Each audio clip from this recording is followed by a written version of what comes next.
Good afternoon, everyone. Today is Tuesday, November 7th, and the time is 1 p.m. Has the lobby been cleared? Thank you, sir. We are here today for our school board briefing meeting. Welcome. Before I proceed, does the superintendent have any changes requested? Mr. Vice Chair, I have no changes at this time. Thank you. On the agenda today, we have 4 items. Per board protocol, each board member should strive for 4 minutes for initial comment, 2 minutes for follow-up, for a total of 10 minutes. So let's proceed right now to item B1, ESSER Update Projects and Reporting with Director Kennedy and Ms. Smith. Good afternoon, Vice Chair Fisher and School Board, Dr. Bernier and Attorney Dupree Bruno. I'd like to start out by introducing Terry Kennedy, the Director of Grants and Program Development, as well as Charter Schools. I am Lita Dietz Smith, the Program Administrator for ESSER. So we are going to start today by presenting a high level of all federal stimulus funding, an overview of when and how the funds were allocated, as well as next step as ESSER sunsets. While we share specific data points regarding impact, it's important to note that our return on investment work is just getting started. Mrs. Kennedy? So before Lita gets started with the overview, I wanted to share with you the DOE timeline. It's a little bit complicated, so we'll start out with, at the very bottom, you'll see the months, and it starts back in March of 2020, which is, of course, when the pandemic and the close down started and the federal stimulus money started. The arrow at the bottom shows where we are today in this timeline, which is approximately 2/3 of the way through the funding, a little bit more than 2/3 of the way. The green boxes at the top correlate with each of the acts that provide the stimulus funding, with the first box for CARES, which provided ESSER 1 and essentially covered the 21-22 school year. Then the next act, the CRRSA Act, which provides ESSER 2 and correlates with the following year, the 22-23 school year. And then the final, which was the American Relief Plan, which funds ESSER 3, and it correlates with this school year and ends in September of 24. But the actual ending point that's shown on the map is October, because that's when we should be closed out. As a reminder, with all of this funding, this timeline shows when we can expend the funds, when we can use the funds, when they're available, but we do not receive the funding until we've receipted in and the initiatives and activities or work is completed, and then the funding is drawn down. All right, to summarize what Mrs. Kennedy said, we received our federal allocations in 3 different acts, which you see up on this screen. Most of the time we refer to these as ESSER, which stands for the Elementary and Secondary School Emergency Relief Fund. It's important to note that the federal stimulus funding came from the U.S. Department of Education and was provided to the Florida Department of Education. The Florida Department of Education then provided our school districts with the stimulus funding, requiring certain allocations to target a specific initiative. On this slide, you see the names of the different allocations that fell under each act. And as a note to our public, the ARP required public input, which we look forward to receiving any today in person. Our public can also go to the school district website underneath of our district and ESSER 3. There is a place for the public to provide any public input that they would like in regards to our federal stimulus money. So let's take a dive into ESSER specifically.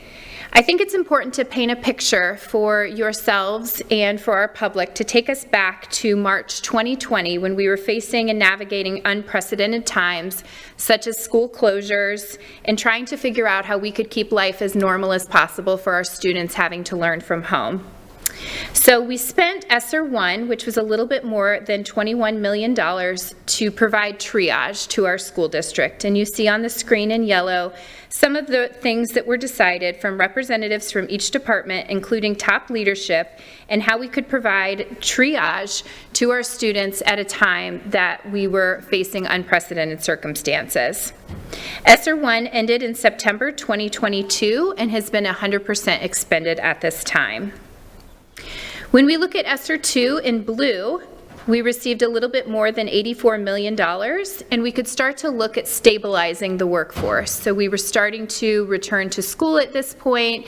We were conducting a hybrid model for our kiddos and learning, and so we provided online curriculum such as software programs to keep students engaged in their learning.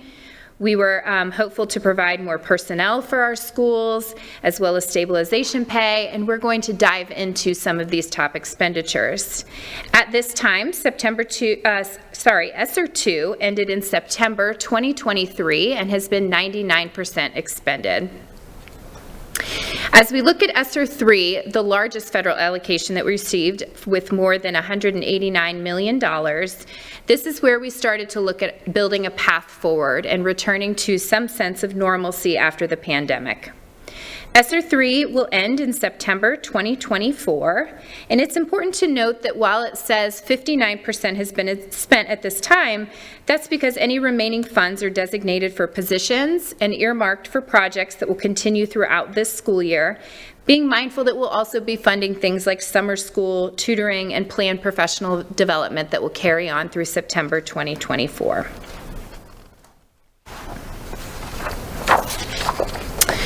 On your screen, you see the list of our top 10 expenditures from all federal stimulus money that we received to date. The totals of our federal stimulus money received was roughly $300 million from the U.S. Department of Education.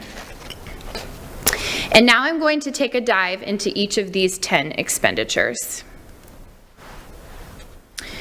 To start with stabilization pay, the district spent to date $68 million. The intent of stabilization pay, or bonus pay, was to stabilize the workforce, retain current employees, and in some cases recruit new employees during these unprecedented times.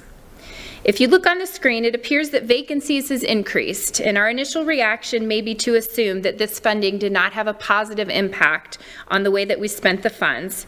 However, we hope that this pay mitigated continued loss to the workforce while keeping in mind that our student enrollment maintained growth each year. We must also factor in that we had to make immediate decisions during these unprecedented times to keep as many instructional personnel in front of children as we kept our schools open and functioning as normal as possible. Moving into class coverage, our next top expenditure at $34 million. The intent of class coverage was to ensure that a certified teacher was covering classrooms when a guest teacher may not have been available. Again, at the time that we started using class coverage money in January 2022, we were still facing instances of quarantine and teachers still having to stay at home for given amounts of time. The $34 million also included administrative tasks and duties related to lesson planning, grading, parent contacts, and meetings, keeping in mind that while the number of vacancies continued to increase, so did student enrollment. So these funds, $34 million, occurred over a year and a half, beginning in January 2022, and carried through the end of the 22-23 school year. Last year alone, there were 51,532 instances of class coverage, which could be for any period or day.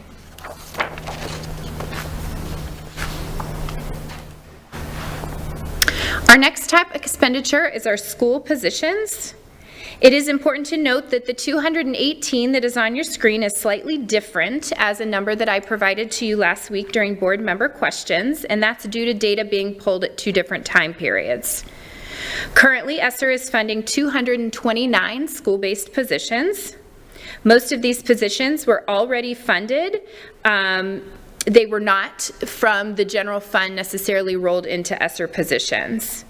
The intent of providing these additional school supports was to mitigate learning loss, help keep and return students to school, provide additional supports for mental health, and ensure that our highest need schools had the resources that they needed. Unfortunately, the district could have not foreseen the impact of a declining workforce, and in many cases, these positions were not able to be filled or were covering other instructional classes. It's important to note that ESSER funded 21 school social workers, and on average, they each accounted for 64 students during FTE windows. Based on the average per pupil cost of $8,500, this equates to an over $11 million captured for the district.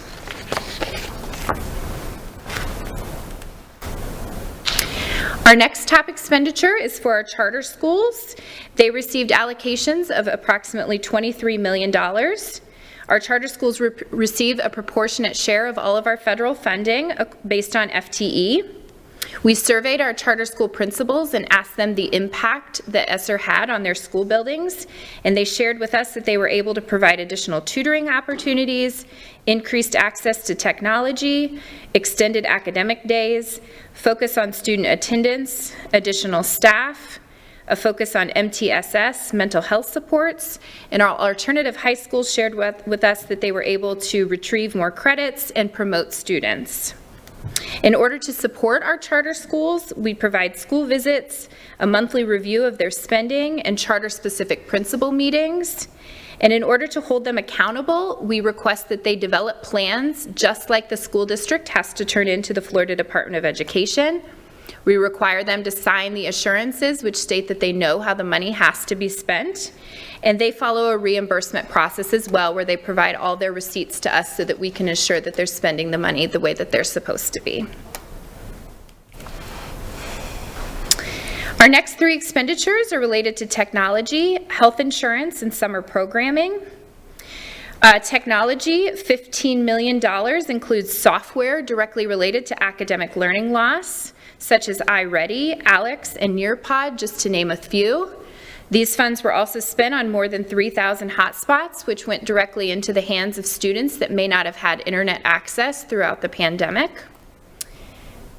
And as a point of impact related to iReady, the median typical growth achieved on iReady reading for 13,245 students tested that completed their 30 minutes or more instruction per week and achieved 70% pass rate had a median typical growth of 92% on iReady reading.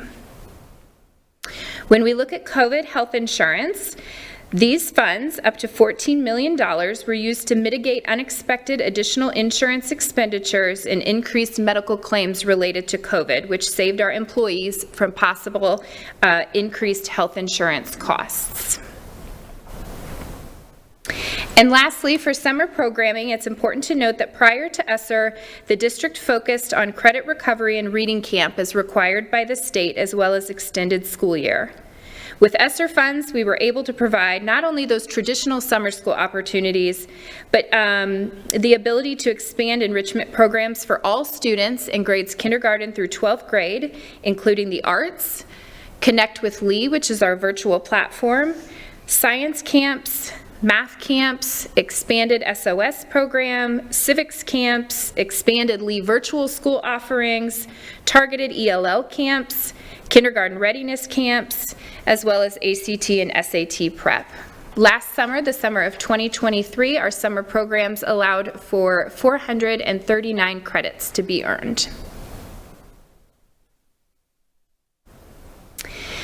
Keeping in mind that the focus of ESSER funding and its intended use, the next three initiatives are directly related to the safety and welfare of students and staff, mental health supports, and targeted academic learning loss as a response to the pandemic. So PPE, also known as personal protective equipment, were necessary at the time to mitigate the spread of COVID-19. This $9 million spent on gloves, cleaning supplies, desk divider, and disinfectants. In relation to mental health support, these funds paid for 6 psychologists that conducted over 300 comprehensive psycho evaluations. The psychologists consulted with mental health teams and MTSS at the schools to provide direct counseling service. These funds paid for our contracted work with Salus Care and Soliant. This also allowed for additional opportunities for our students to be tested in the summer and on the weekends.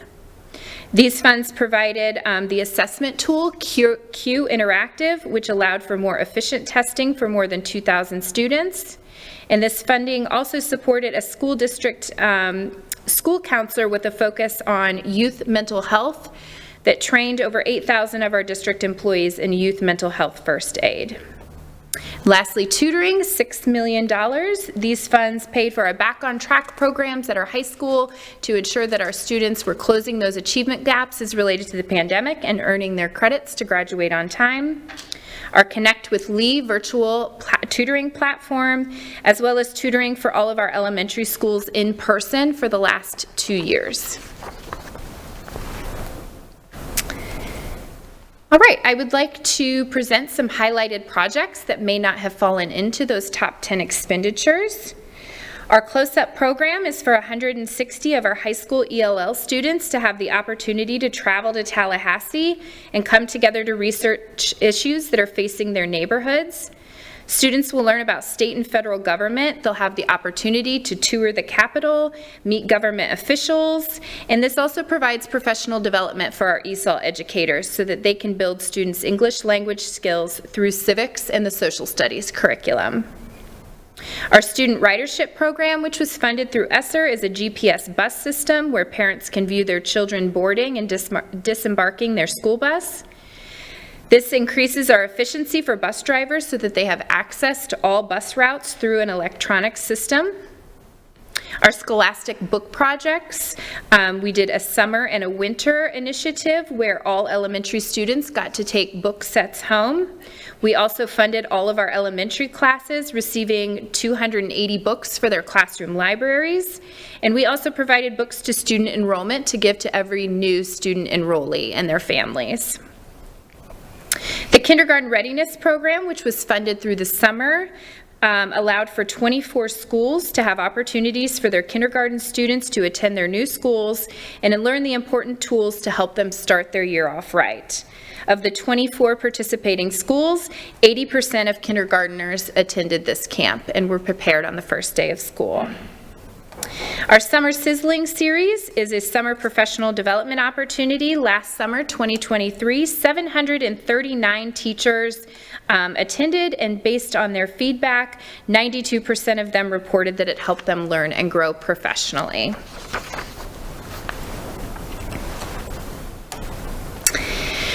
So ESSER is continuously being audited. On the screen, you see that in May 2021, the U.S. Department of Education came in for a federal review. We have had 2 state audits relationship to ESSER. January to May 2023, North Highland, a company that was contracted by the Florida Department of Education, came in and conducted an audit specific to ESSER 2. Currently, the Florida Auditor General is auditing Lee County as a whole, but has asked specific questions related to ESSER.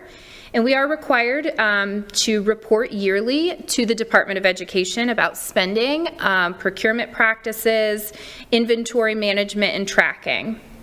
To date, there have been no audit findings related to ESSER.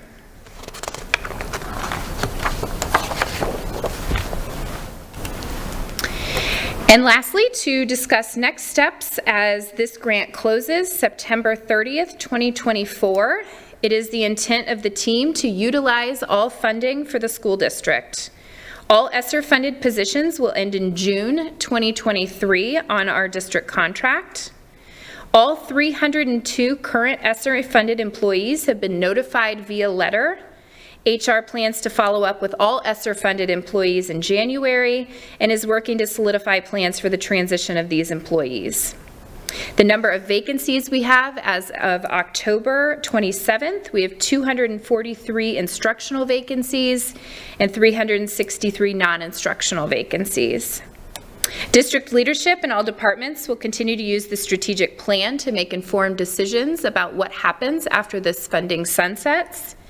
And we are in the process of working with a program evaluator to provide an extensive dive into return on investment to provide data to the school board and to district employees so that we can make informed decisions regarding possible continuation of any ESSER-funded projects.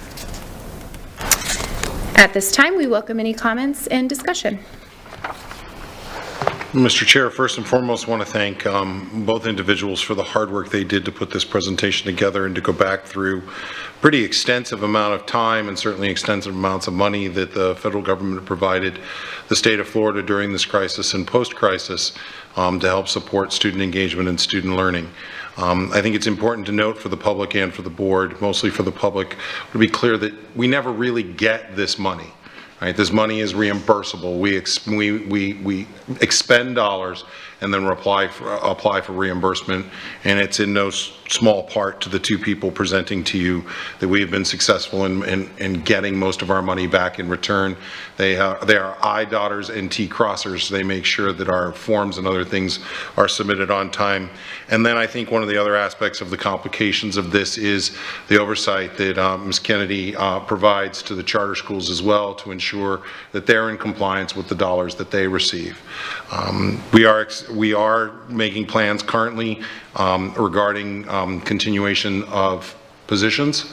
As we have informed you prior and in the past, that we want to be sure that you understand that the individuals who are ESSER funded have been notified. They're aware in writing that their positions are set to sunset as we move into the spring.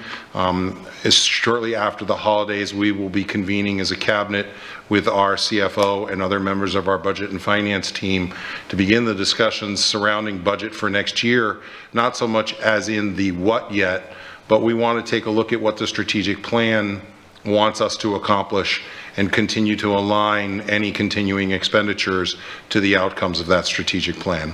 Other than that, we have two really amazing experts on ESSER who probably were not experts when they first got their first check or their first idea that we were going to receive funds from the federal government, and myself ready at your disposal to answer any questions you may have.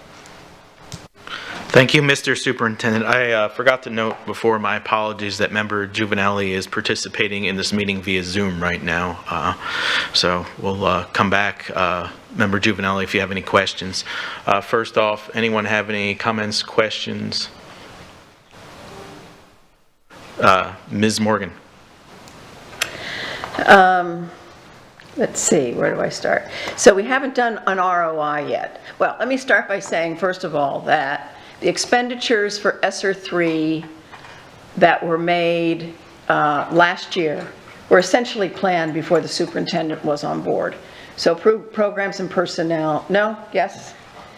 I'm sorry, I should learn to play better poker at the dais, and the camera wasn't on me. Let the record show that I wrinkled my nose. I think to some extent, Mrs. Morgan, you're absolutely correct. However, there has been some influence from this superintendent, specifically into some of the additional dollars or being consulted with the amendments that we've had to place or put in regarding ESSER funding. Okay. Certainly prior to that, it was definitely the result of other administrations. Yeah, and that leads into my comment that we have another $77 million to spend. And have we changed in any way some of the goals based on our experiences with the money expended in the various programs and on the various human resources last year?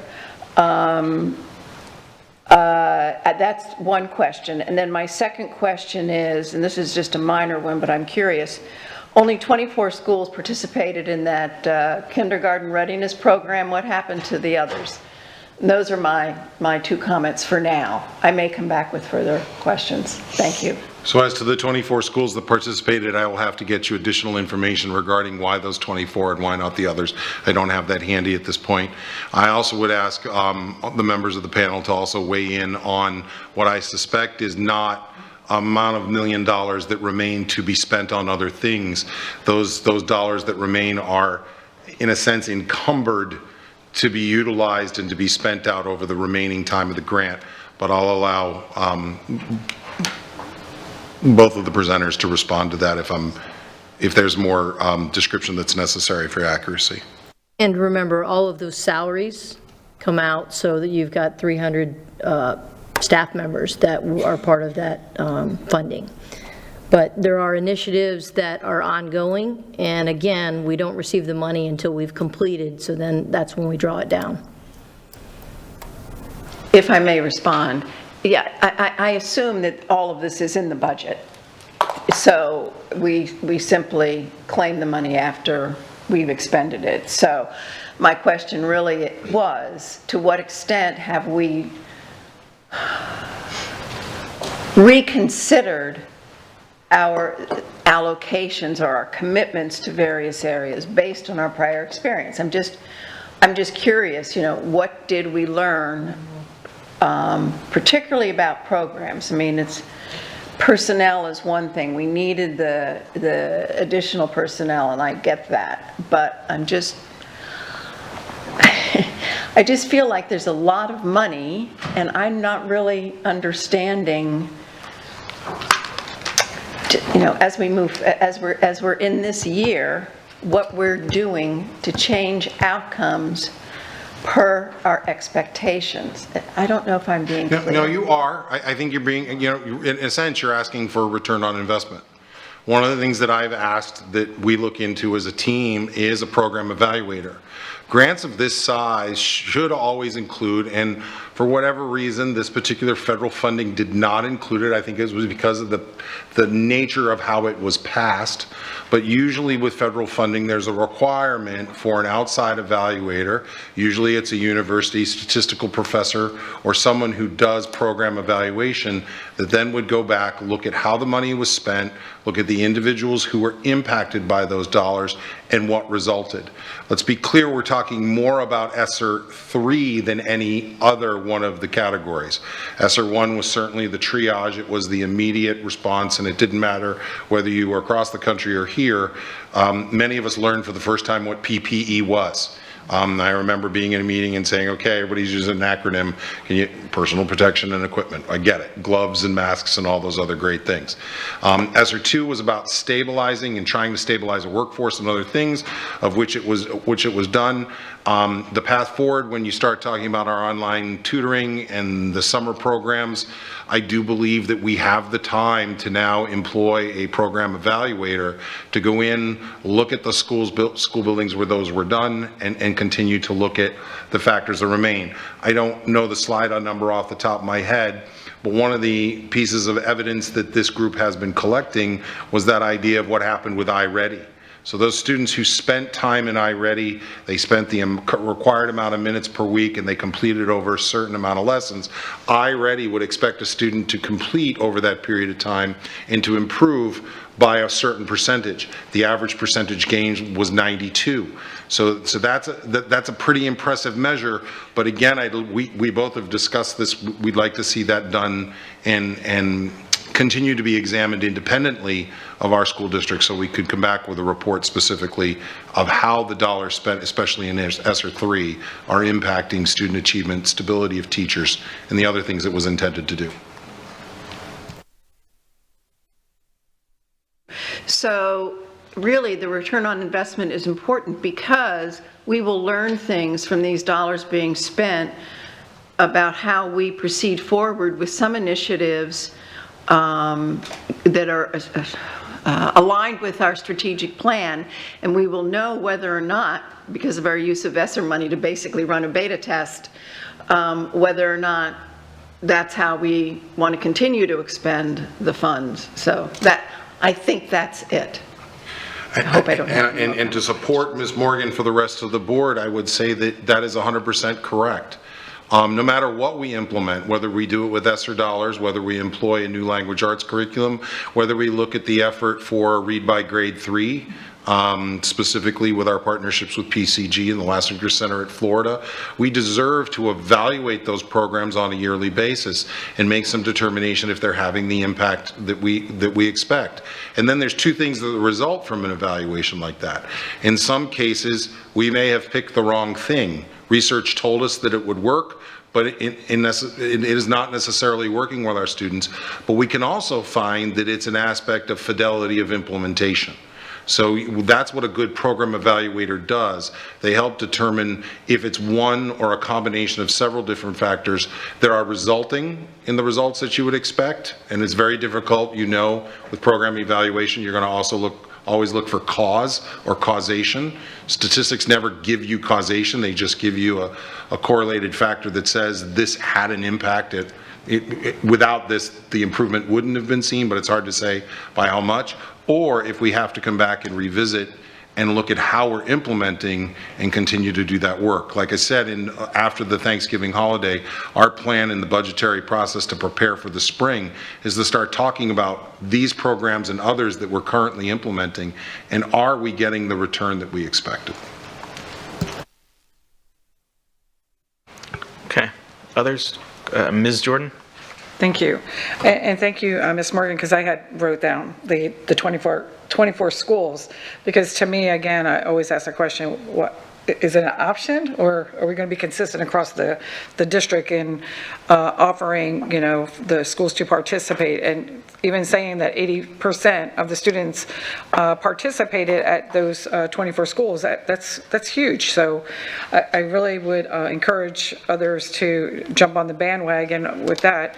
And I think outcomes, we've been speaking ever since the ESSER funds came into play, we've been speaking about the outcomes and how are we measuring how the money is being spent and what's coming out of that, and then do we continue with that, or do we change and try something different? So I appreciate you bringing that up as well, because that has been a question that we've had for multiple years now on this. And then I seen where it said the ESSER 3 was class coverage. I thought we were not doing that, right? I thought that was not going to be used for class coverage? ESSER 3 Or am I wrong? ESSER 3 because of when it was initially identified, or when it first didn't come to the district. I have to make sure I choose my words correctly. Okay. When ESSER 3 first was made available for us to have a reimbursable fund, class coverage was covered, but there was a number that was placed into the process by which, when we reached that number, that we would have exhausted the funds for that particular cause. That's what happened earlier this year, is we reached that funding level. Okay. While we do have, you know, only 59% of the money expended, right? It's earmarked or otherwise connected to future expenses. So while we still have money left over, we don't really have money left over because we still have obligations with that remaining 41% of those dollars. Does that help? Yeah. Mm-hmm. But when I seen that, I was like, okay, where does that fall into place there? And then my other question would be the close-up program. I think that's great. How are those children chosen? And and I didn't write the amount of kids going to Tallahassee. I know you said it, but I didn't. I was trying to write too fast and I missed that one. Like 120. It's 160 students, and I can provide you more information as to how the students were selected. That would be great. Thank you. I appreciate that. And thank you for this presentation as well. Ms. Giovanelli, are you there?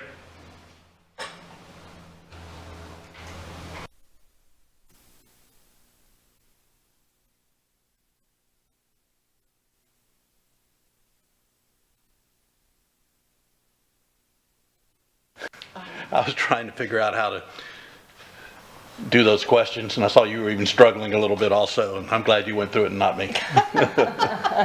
So I just want to thank you. Great presentation. Yeah. Everybody else has asked the questions I had, so that's all I have. Okay. Here. Oh, good. Do you have any comments or questions on this, Ms. Giovanelli? Just a couple to add to some of my questions that I had asked last week. My concerns are what positions are 50% funded by ESSER, and then obviously the other 50% would be funded by our operational budget. Do we know that number? I would have to ask the team, but I'm not sure that they have that number sitting at the podium specifically. We'll have to get back to you on, and let me make sure I clarify the question. The question is specifically how many of those positions that are split funded with both general fund and ESSER dollars, what do those numbers of positions actually equate to? How many individuals are impacted? Exactly. You totally understand. Thank you so much.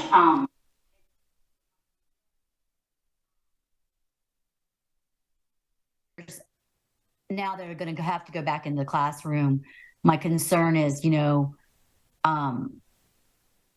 had them, what happens to the students at the end of the day, that now these teachers are back in the classroom? Are we going to lose what these positions were funded for to begin with? And are we going to lose how are we going to accommodate those accommodations, continue those, I should say, obviously without the funding now. And so that is my concern. And then just these teachers that are going to have to go back in the classroom, the respect and professionalism, now they've got to figure out where they're going to be next year. And that is added stress to an already stressful situation that our teachers are dealing with daily. So I'm just concerned over, what have we learned with this ESSER funding to be able to continue these services and supports that are needed, because I don't think they're going away. Just because ESSER funds are going away doesn't mean the need is going to go away. Thank you. Thank you, Ms. Ms. Jordan. I'm sorry, I do have one more question. The public, the website input, so we're asking people for input for the remaining balance, is that correct?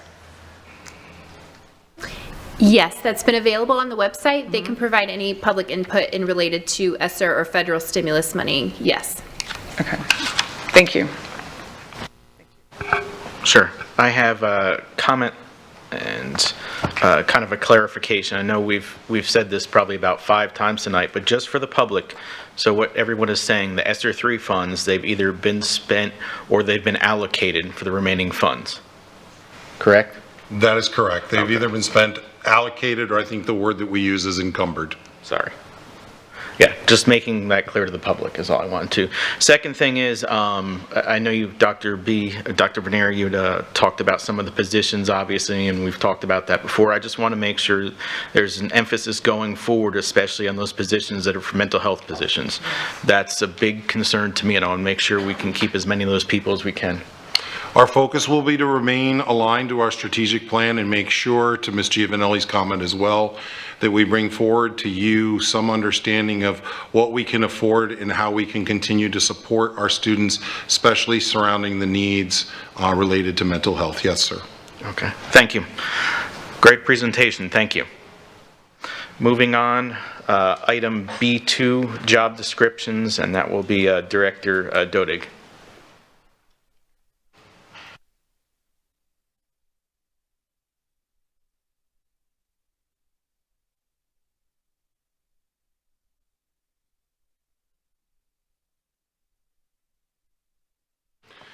Mr. Chair, as Mr. Dodig makes his way to the podium, I believe Dr. Savage will also be joining him as well. We have some job descriptions where they're fairly routine, where some changes are made, and Mr. Dodig is prepared to address those today. But we also have a specific job title that you requested me to look into, specifically regarding a board internal auditor, in a sense, to create another potential position for a third board employee.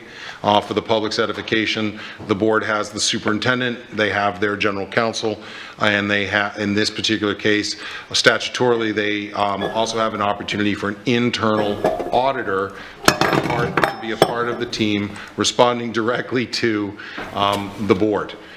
So again, what we've provided in the attachments and ancillary materials is not necessarily the final aspect of this. This is the start. So I think we're going to take this presentation actually in 2 stages. And have Mr. Dodig go through the more routine, not saying we're asking for short shrift or not your full attention to those matters. Mr. Dodig has done job descriptions in the past. And then we'll take not a break, but we'll refocus ourselves specifically on the auditor and the auditing chart and the organizational chart that's been provided, which are all in draft at this point, and get a deeper discussion. So without any other questions of me, Mr. Chair, I would turn it to Mr. Dodig. Thank you, Dr. Bernier, board, and the school board attorney. As Dr. Bernier indicated, I'm here to brief the board on what is essentially 4 job descriptions. 2 are for revisions, and 2 are new job descriptions. The new ones are the administrative assistant for the legal department, and there is a specialist for exceptional student education for fiddlers. And then revision is to the coordinator position in food and nutrition services. And then as Dr. Bernier mentioned, there's the board auditor, which we can take up after the other 3. If you have any questions about the other 3, I'm certainly here to try to answer them. Thank you, Mr. Dodig. Board members, let's start with the initial ones and we'll separate off the audit. Do we have any questions, comments, concerns for the other job postings? Descriptions, excuse me. Okay. None, I don't have any either, so. So I will then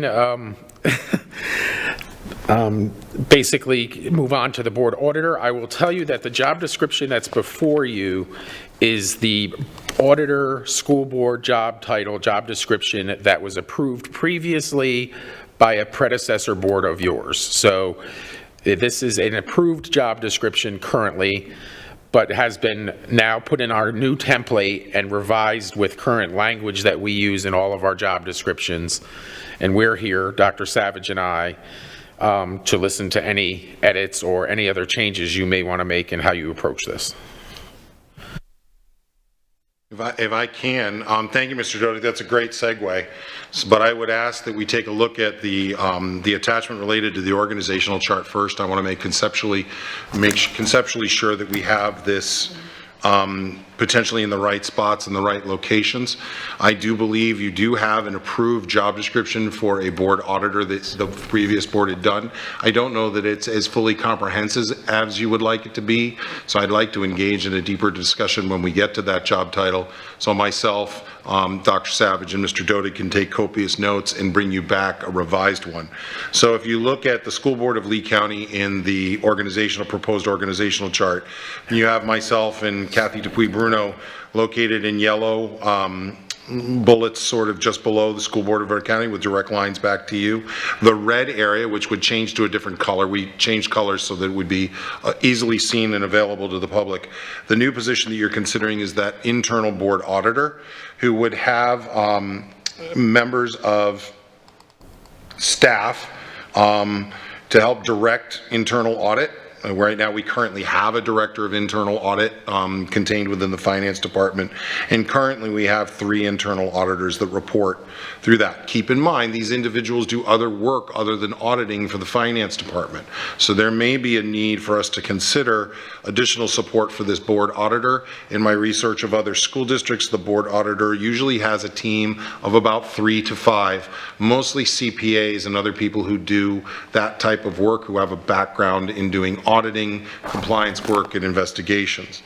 The green bullet off to the side, or the green location with a line back to the board auditor, would be contracted auditing services. This would give you an opportunity for us to continue to engage with an RSM so that the, if you will, the routine audits of what have to occur on an annual basis still could continue, freeing up the board auditor to do additional audits.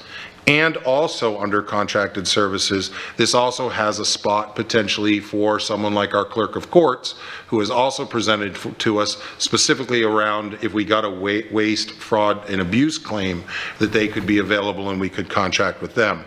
Above the board auditor with a direct line to you, because they are not supervised by the audit committee, nor does the board auditor directly report to the audit committee, you have a dotted line moving from the board auditor to the audit committee. But since a board member sits on the audit committee and the audit committee does have a direct path to you, that's why there's a solid line for that particular organization. So that's what we brought as a recommendation for a potential organizational chart. I'd like to make sure that we've captured that, because this type of structure will then in turn help inform us of what that job description could or should look like. That was the theory of doing this first, and that's why I asked to take this portion of the presentation. Thank you, Dr. Bernier.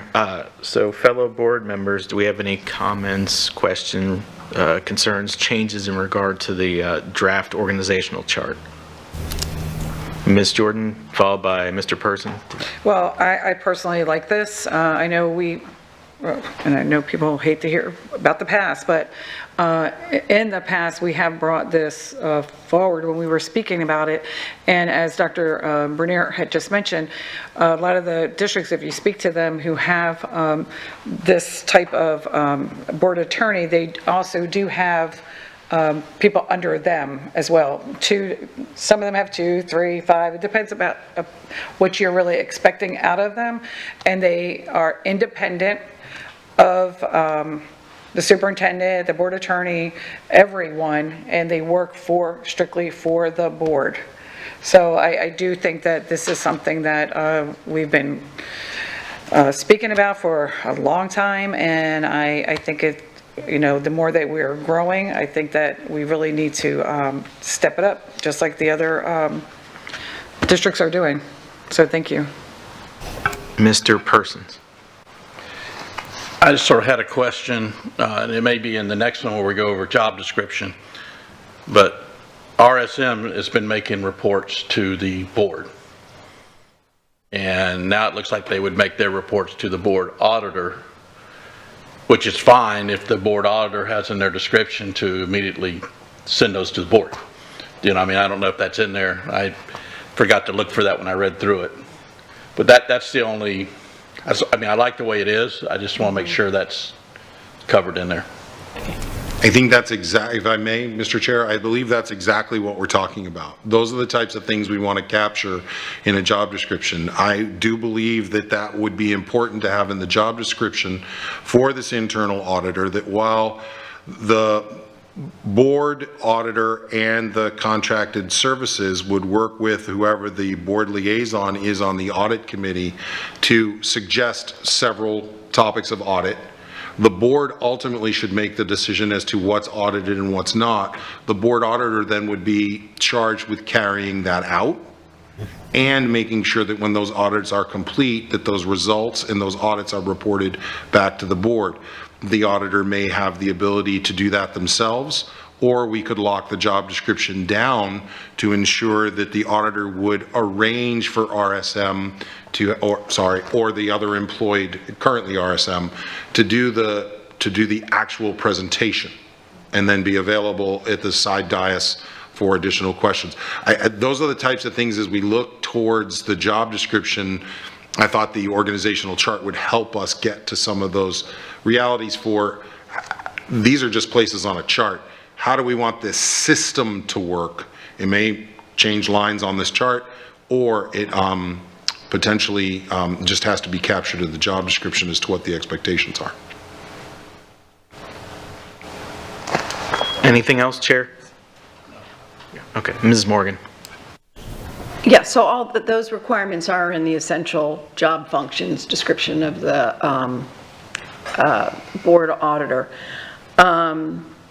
So when I first read this, and now I understand what's happened, my question was, who collaborated with HR to create this? Because I think it's not nearly sufficiently developed for what we're looking for. But now I understand you've basically taken an old thing and sort of tried to update it. I think for starters, the minimum qualifications are CPA preferred. Not only accounting experience, but CPA, well, I'm sorry, I'm talking about the job description and you're talking about the chart. So let me go back to the chart. I apologize. We can be flowing. No, I'm sorry.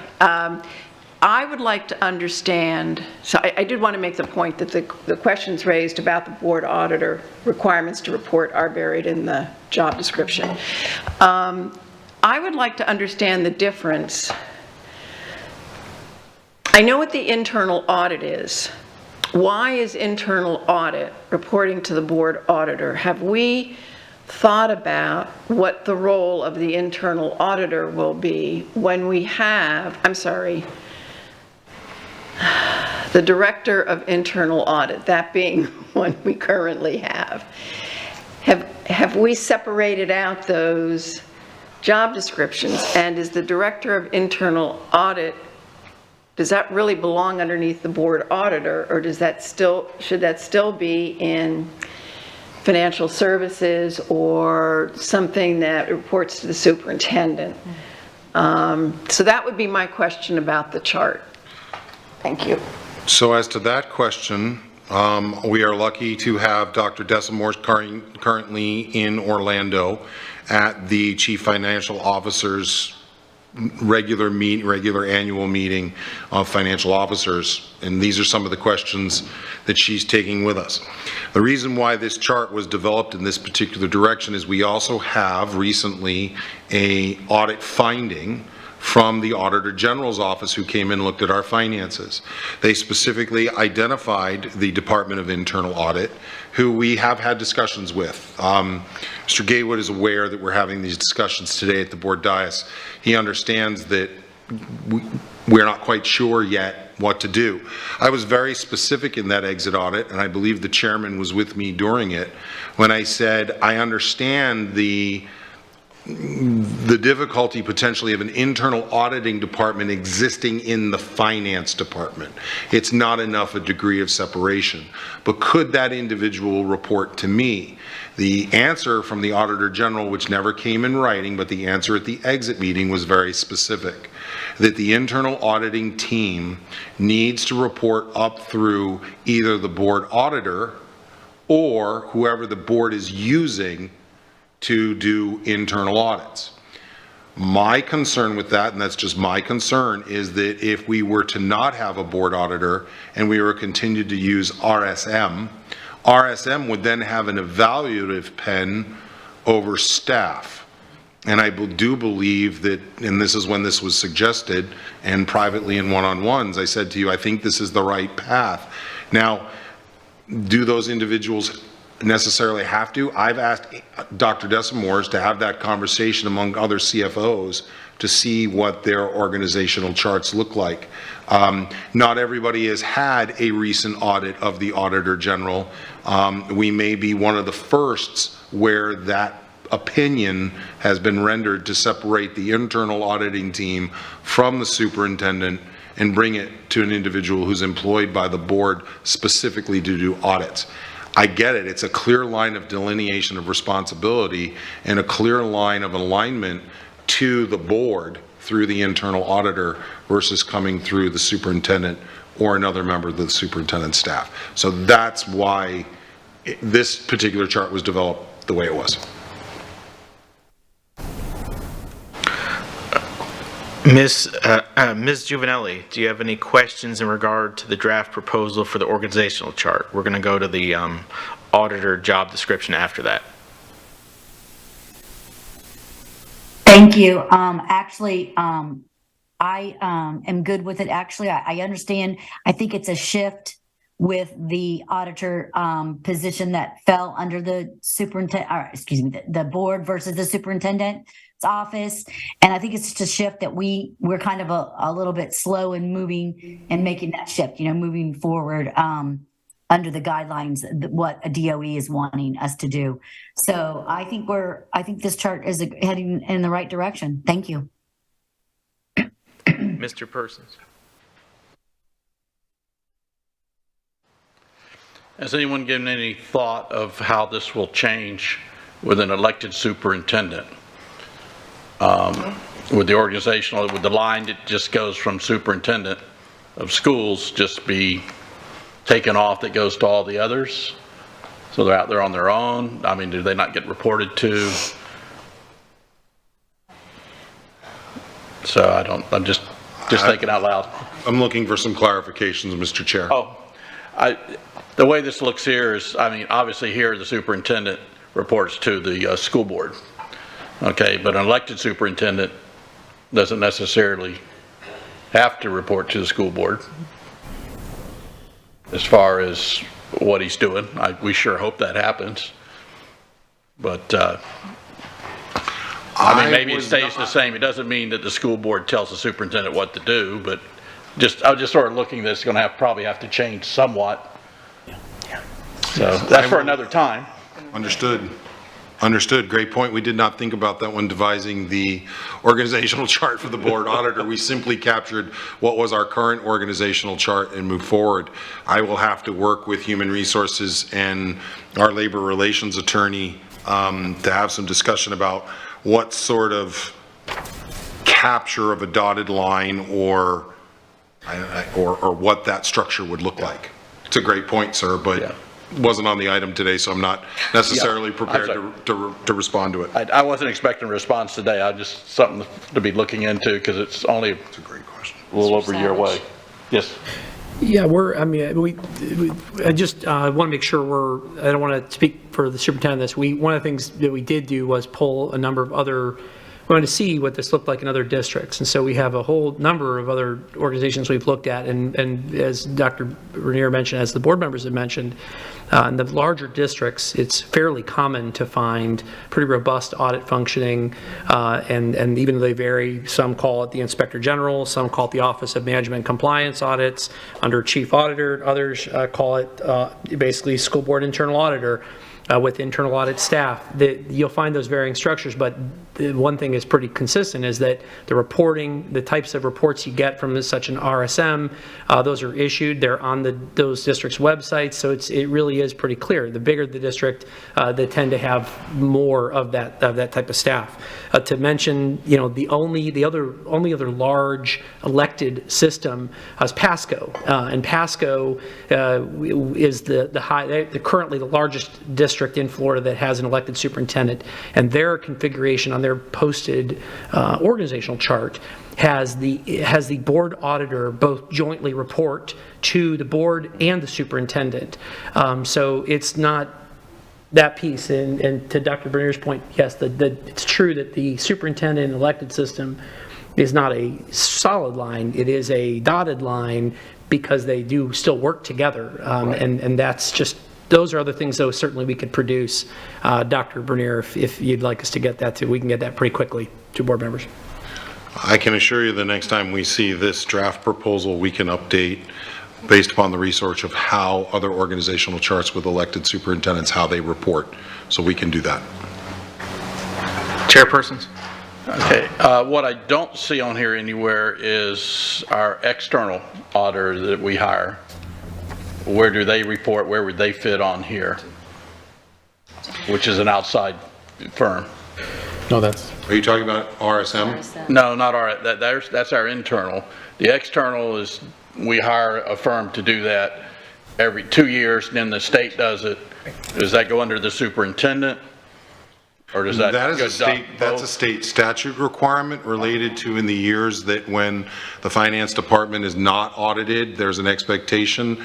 In the past, that has been an RFQ or an ITN process where an auditor is developed and then that audit would be released. That might be a job description issue as to who coordinates that off-cycle audit now.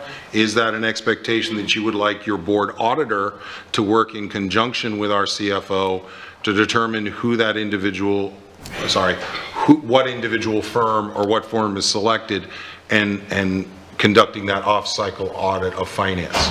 Right. This is why we started with the picture first, because now we're starting to get to some of the nitty-gritties of the job description.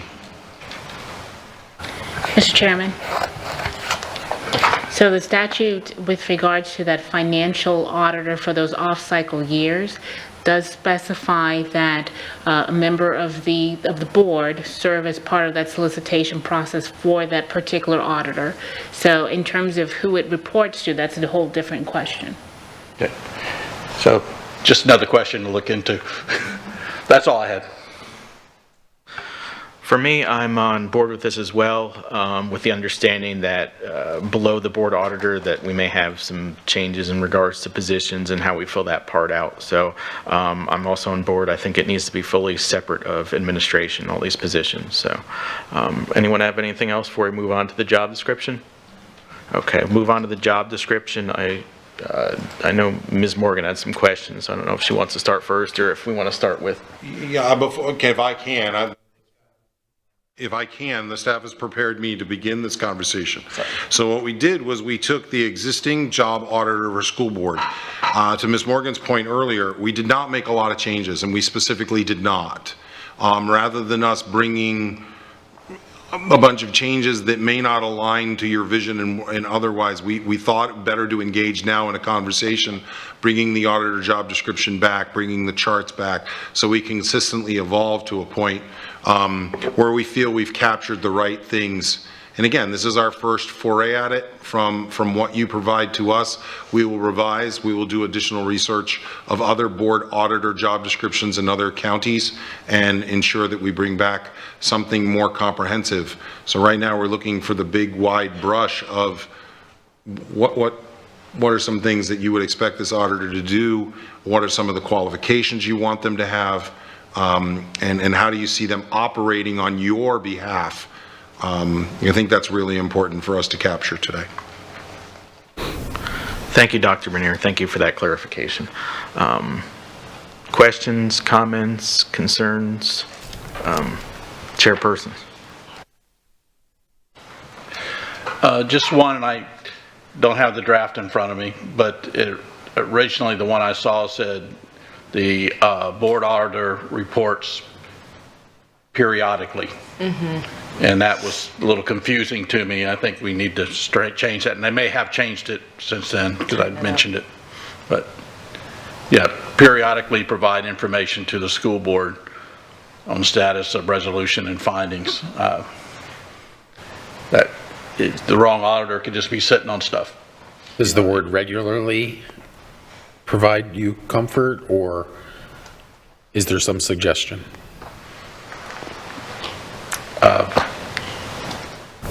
I would think just simply says keeps the board up to date. Okay. Something along those lines. I'm not an attorney, maybe. No, I understand.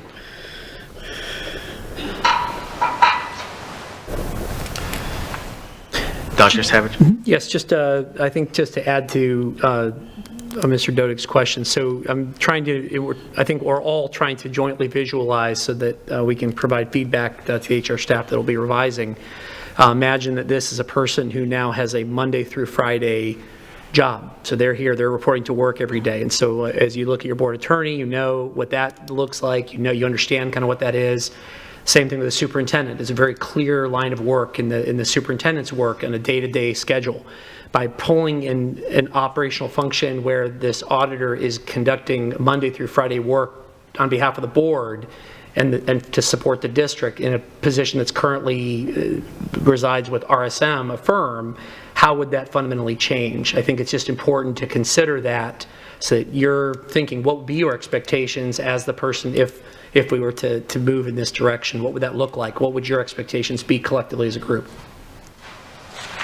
Yeah, I actually was going to say that next. I would like to see a one-on-one with each board member on a regular basis, as the board attorney has been doing and as the superintendent has been doing.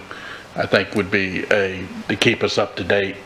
Not necessarily coming to every board meeting and reporting, but I think that would be good. And then make reports as needed, or have, or direct for instance, RSM to come in on their quarterly basis. So that would be my expectation. I don't know about others. Great. Okay. Who's up next? The superintendent. Oh, sorry. So I'm capturing some words, Mr. Persons. I want to make sure that so there'll be aspects of what this person does that they'll be reporting quarterly. There'll be aspects of what this person does that'll be reporting regularly. So we've got to start thinking about, we'll work on thinking out what fits what. I'm also thinking of an expectation of, in the cases of certain events and other things, they will report immediately, or they'll report within a certain time frame to ensure that the board is informed as needed, depending on the events or something else that may occur. And I think one-on-ones at least on a monthly basis, where you have an ability to touch base with them, continue to help direct their work, and for them to provide you regular updates to all of you. We can certainly work with those as well. So I just want to make sure, I see what you mean by periodically not being enough of a standard. Ms. Morgan? So what the superintendent is really talking about is policy and protocol. Yeah. Not really the job description. We're articulating our expectation for performance. So my comments are the minimum qualifications should be a CPA. If you're going to have an internal auditor, unless you have an expectation or requirement that CPAs report to the board auditor who has other professional business, accounting, or finance experience somewhere in the organization, there's got to be somebody with what I would call auditing and general accounting practice. So other than that, I have no problem with the qualifications. I have made comments about things that I would add to knowledge, skills, and abilities, and things that I would add to essential job functions. I mean, I can read through them, or I can share them with Mr. Dodick and the superintendent. That's up to the board.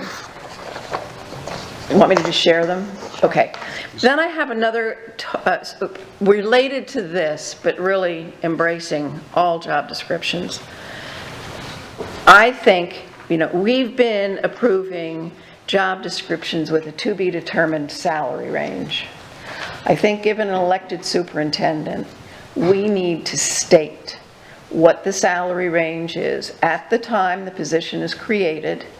If it requires modification based on change in economic factors, whatever, then the board has to agree to change that, those parameters. I am very concerned about the fact that we now approve job descriptions, but we don't attach salaries. There's been abuse of that practice in the past, and I would like to see some sort of guardrails put on it. And I think the only way, if it's allowed, and I'm not sure whether statute limits our ability to build that into the job description when we approve the job description, but if it does, that's definitely a preference of mine. So those are my comments. Thank you. And I want to express that I'm listening. I hear what you're saying. Two things about that.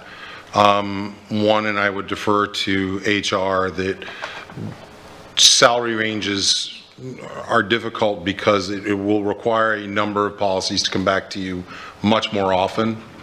You have already a very strong control in the administrative agreement that sets minimum and maximum salaries, of which the superintendent cannot exceed, whether they're elected or not.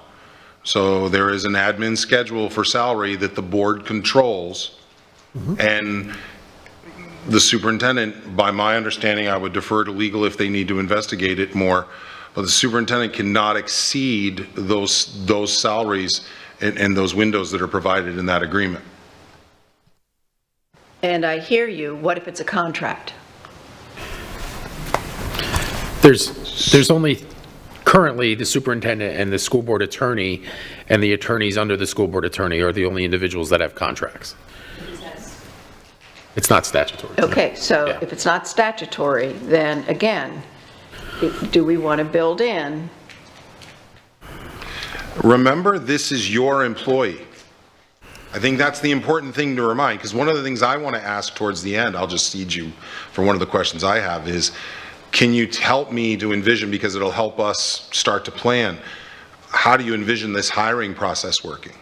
Because this is how you, in a sense, this is how, I realize not everybody's here, this is how you hired me, how you've hired superintendents in the past, how you hired a board attorney, both presently and in the past. This is an operation where you as a board won't just get a recommendation from the superintendent. You'll actually make the hire of this individual. So I really believe you control what this person makes. Sorry, Mrs. Morgan, to complicate matters. I hear you. I remain concerned.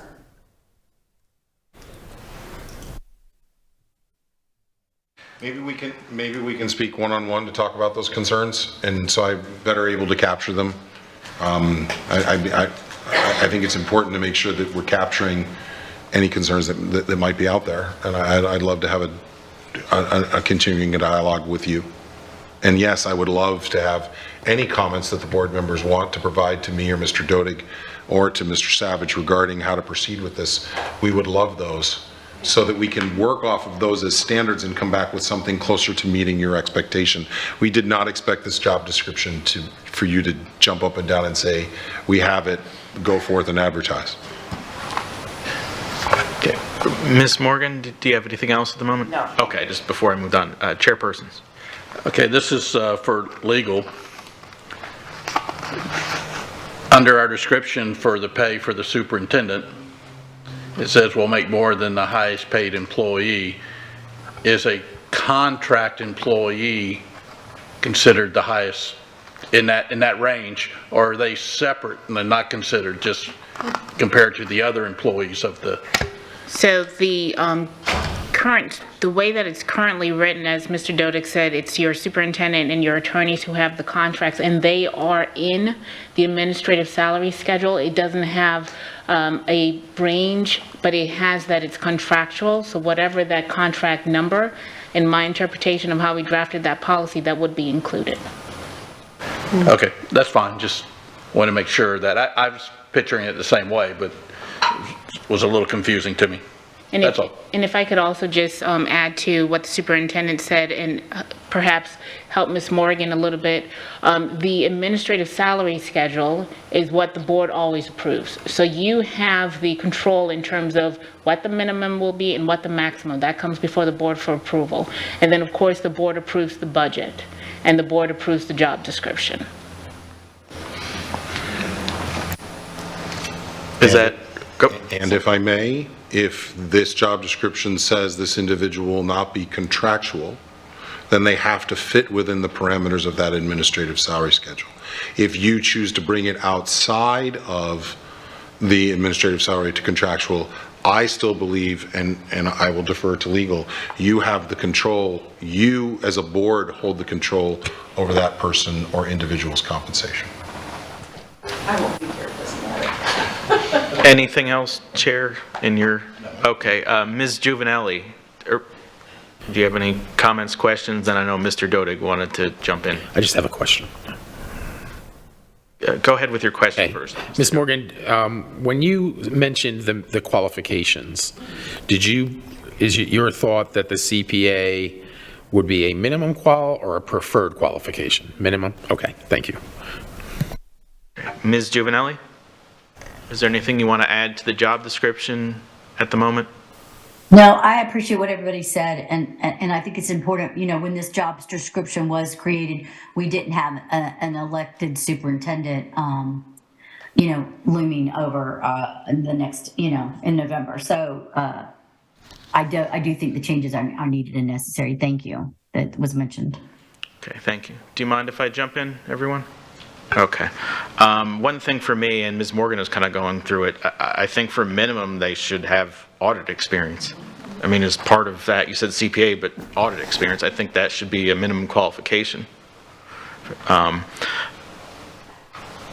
Another thing from my end, I'd like to see it perhaps at least as preferred. I don't know how to describe this, and I'll leave this to the HR professionals, but perhaps maybe mid to large organizational experience. Because, I mean, it's different than having 5-10 people versus coming into, a 13,000 employee district. So I want to make sure, at least if the board agrees with that, at least as a preferred, perhaps we could discuss that. Another thing that would be helpful to myself, and at least moving forward, if we could get samples of other job descriptions from around some other districts, even maybe local government too, just to see what theirs are like. So, because I know different cities have the same kind of position, like the city of Cape Coral has a auditor that reports directly to their council. That's great. Great. Okay, that was what I had at the moment. Others, before we move on, or any further questions? Anything else, Dr. Bernier? I didn't know whether my team had any additional questions. Some things to think about for us are, and for all of you, I see the auditors being, I think there needs to be lines within this job description that speak to being fully integrated with the greater system, right? They need to consistently interact with the chiefs, the cabinet, and they need to be part of cabinet meetings. They may not be a cabinet member per se, but they need to be involved in that. I also believe that there needs to be an ongoing relationship with risk management. They need to work in concert with risk management to do an annual risk management survey of the district to find areas of risk, and then to look, if RSM isn't going to be doing that auditing, they need to be looking into the policies and procedures surrounding those areas of risk and ensuring for you that the proper procedures are in place that protect you on a policy basis. So there needs to be some aspect of policy. I also believe, in just doing some early research, there's the gas standards, which are the generally accepted auditing standards, that they have some knowledge of what those are. It will help develop the appropriate questions and other things. And I have a couple of other things I think we can add based upon your qualifications and your expectations for what this job would do. I would share with my team that is going to help me put this together is we need to also look at the major function. Nowhere in the major function does it speak to actually conducting audits. And I think that's an important factor. Again, we wanted, I know this sounds rudimentary, and I don't want you to feel like we attempted to catch you blind. We just wanted to get your initial reactions to this. This gives us very good direction to go off and continue to develop and bring back to the board. Mr. Chairman, if I could just add to what Dr. B said as well, obviously working with legal is always very important because legal works with audit, legal works with risk management, so that's a trio there. Understood, thank you. Just Mr. Doty? scheduling, Dr. Bernier, is the 21st suitable to bring this back at that briefing? I certainly can talk to the board members one-on-one next week in their regular one-on-one schedule. Okay. I'll bring that up to see whether, I think we should probably meet. I hate to do business in front of the board. We should meet, determine what we think is feasible with the approaching Thanksgiving holidays. But certainly before we leave for December, they should see it again. Okay, thank you. Thank you. And If that's acceptable to the board, I'm sorry. any objection to that? Okay. And Ms. Morgan, I forgot to comment. My apologies. I agree with what you're saying in regards to looking at salaries with that. So perhaps, like Dr. Bernier said, we can address that in our one-on-ones. So, thank you, gentlemen. Thank you. Okay, moving on to item B3, policy review with Attorney Dupree Bruno.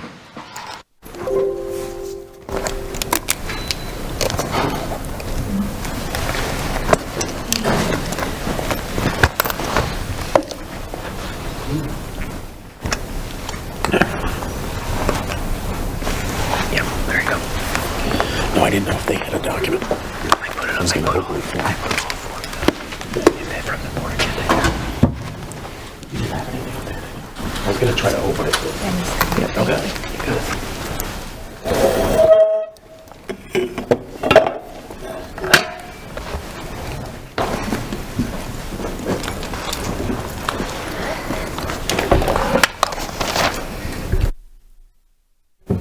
Good afternoon, Board. Dr. Bernier. We're going to first go through some policies that are now in its first reading. This would be B3.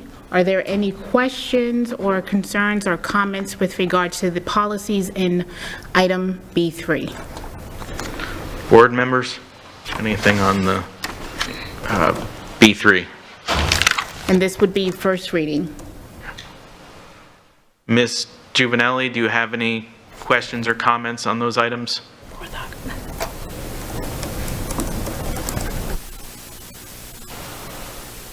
No, thank you. Okay. Anyone else? Okay. Anyone have any, oh, sorry. Go ahead, Ms. Morgan. My apologies. I'm not sure.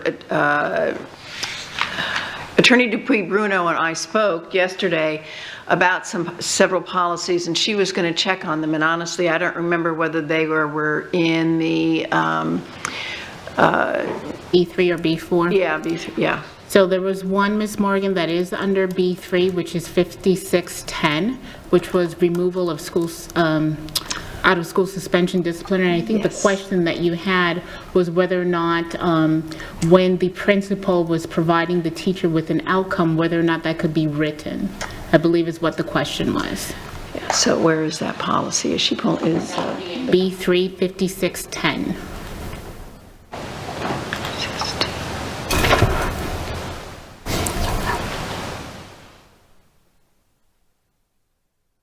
there it is.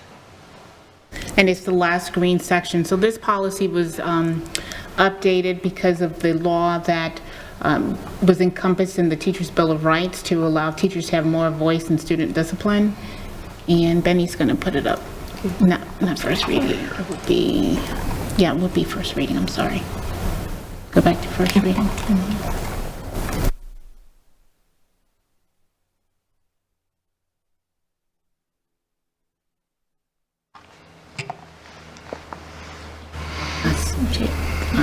At the bottom. Okay, so Ms. Morgan, the question that you had is the last sentence in green. The principal shall notify the teacher of any decision regarding discipline, and you wanted to know whether or not that could be, shall notify in writing the teacher. So we've had questions from, or I guess more concern from teachers that they're not aware of what happened as a result of their bringing forward a student.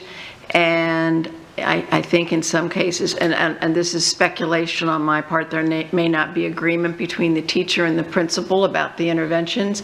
I think it's important that the teacher have in writing the principal's response to the teacher's request for an intervention, so that the teacher has a record of any conversations with respect to student behavior. So this is one that I did reach out to, I spoke to Dr. Bernier as well as to our executive director, Jessica Duncan, and I know that she examined this possibility and whether or not this was something that could be feasible. So Dr. Bernier, if she has an opportunity to... No, I have an update related to this. Dr. Duncan and I have been working regularly. Right now, because we have moved into the electronic age, one of the things that, as I reviewed our discipline procedures guide, one of the things that I always look for is a student referral, but I'm starting to understand that anybody over 55 still looks for a piece of paper. We actually do our discipline within Focus. Focus does send an alert. It does notify when a referral has been processed, a notification does go out. It's an active link. The message brings, if you click on it, and brings them directly to the process referrals. And while we think that's a good first step in the notification of a teacher, we are working on a uniform process of notifying teachers in writing of the consequence that deviates from the teacher's recommendation by being addressed by our discipline team. So recently, you've given us 2 more individuals to take over what Brian Mangan did all by himself. We now have 3 people working on constituent services, which also work with student discipline. While we have a focused notification, that's an active link for a teacher to click on, find out, and then approach their principals, as it says later, their teacher may request a conference with the principal or designee prior to the students being returned to their classroom. Principals are open to hearing their teachers come to them and say, Johnny did this or Sally did that, and what was the result? And I don't necessarily agree that you didn't do what I wanted you to do. So they are notified, and we do believe that meets the law, but we are in progress of trying to develop a uniform process to notify teachers in writing of the consequence that deviates from what the teacher would have thought or would have recommended. Thank you very much. And my response is that, if I had seen the process, I wouldn't have asked the question. That's one of the things that happens in policy. You see a statement, but you don't see the process that goes with the statement, so you don't know that, in fact, something is covered. So I appreciate that. Thank you very much. And Mr. Chairman, that was really the only question I received from board members with regards to the first reading, the policies in B3. Okay, Ms. Jordan, followed by Ms. Langford Fleming. And I'm not sure if it's B3 or which, it's the one with the mental health and well-being. Oh, yes. Yes, that is in B3, Ms. Jordan. That is a new policy, 2410.01, that we adopted our previous language and just updated it for the law. And I know you had some questions, and Dr. Bernier. I know that Ms. Brooks is here if needed to answer any questions that Ms. Jordan may have on that. Okay, so my question was, I thought we were going to put the language line in here, so that way we know that if there are parents who do not understand what has taken place, and they're trying to do that reasonable calls to family members or to guardians or whomever, if there's that language barrier, how are we ensuring that that has taken place? I thought, we spoke about it last time. I don't see that it was put in here at all. It is so that, I mean, I know there was an incident that took place that the family did not speak, English was not their first language, so it could have been miscommunication, we don't know. But I just want to make sure that we are making every reasonable attempt to make sure that we are getting to the families, because that's really important, because if we have a mishap, then, you know, where's that child going? Thank you, Ms. Jordan, that's correct. We did talk about that, and I have reached out to staff, and what my understanding is that the first place that they go to would be a staff within the school that also speaks that language to help interpret for them. And then if there's no staff in the school, then they will reach out to the language line, because a lot of times they may have an employee that can assist in those types of incidences. Thank you, and you know as well as I do, not every school has a person who speaks, that may speak that other language.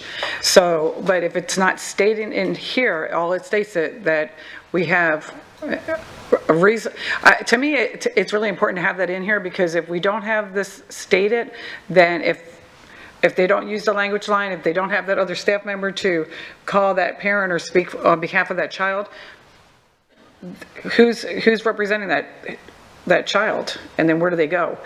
And then also with the team, it was supposed to, I thought we were going to change it to say that they all have to be there. So if there's 4 in a team, all 4, is not just one person making that decision or 2 people making that decision. They're all collectively are coming together to make the decision on what's going to take place for an involuntary ride. So that is a question that I would defer to our staff, who's the subject matter expert on that, who deals with that on a regular basis. That will be Ms. Brooks. Before we ask Ms. Brooks to come to the podium, I don't know that that's necessary. 2 things. I think that some language here related to making contact with parents, specifically in the native language, and I stopped short of saying the language line only because the language line may not exist a year from now or 2 years from now. It may be called something else. Right. So, but the expectation that communication, that a principal, which they do, make contact, or their designee make contact, make communication with the parent, parentheses, or in home language if necessary, something that identifies home language is of value. I think legal may push back at me because that could also be a procedural issue, not a policy issue, because appropriate and clear communication would include in a policy the expectation, and the procedure would be that it would be in a home language. As to the other aspect, I will defer to Ms. Brooks unless she objects to what I say, and that is that all 4 members of the team are not always available. In some cases, licensed mental health therapists have multiple schools by which they have to cover. They are miles apart. That individual may be consulted on the phone or be in their own crisis in another school building at the time. The related ability is the first and foremost to provide for the safety of the student and the safety of those individuals surrounding them. And if an involuntary or a Baker Act or something has to occur, we have to rely on the professionals present. I think it would be in a perfect situation where all members of the crisis team could be present, but I don't know that in a policy we can do that, because all members may not be. Somebody could be absent, somebody could be at professional development, they could be on vacation, and that begins to get into reason why we have multiple people trained on a team is so that when a crisis occurs, we have the individuals present who can do it. Lori, if you'd like to come to the center podium, you can.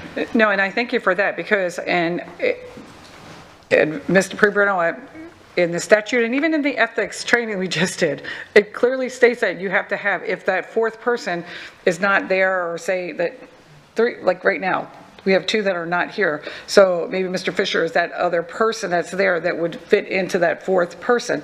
But to me, when we have one person making the decision on children and then calling and it has happened, I know this for a fact, and that individual then brings in law enforcement, then they have to take that child. And I'll defer that to Ms. Brooks, but I don't know that that's always the case. A Baker Act from a police officer requires the police officer to make an informed decision as well, not just take the recommendation. So I'll defer to Ms. Brooks. Thank you. Good afternoon, everybody. So the involuntary examination section of statute related to schools, as you know, is a little bit different. It puts the principal kind of right at the center of making sure protocol is followed. So for school-based actions related to an individual that may be in crisis, a member of the school mental health team, and that is limited only to master's degree school counselors, which they all have to have a master's degree to be a school counselor. Same with social workers, school psychologist, or a licensed mental health professional. So those are our mental health team members. They're required to do the Columbia suicide risk screener. And it says in statute, a member of school-based mental health. However, we have trained our teams that 2 heads, eyes and ears, are much better in the room than 1. So grab a thought partner. I've been told they use my name in vain in a few schools.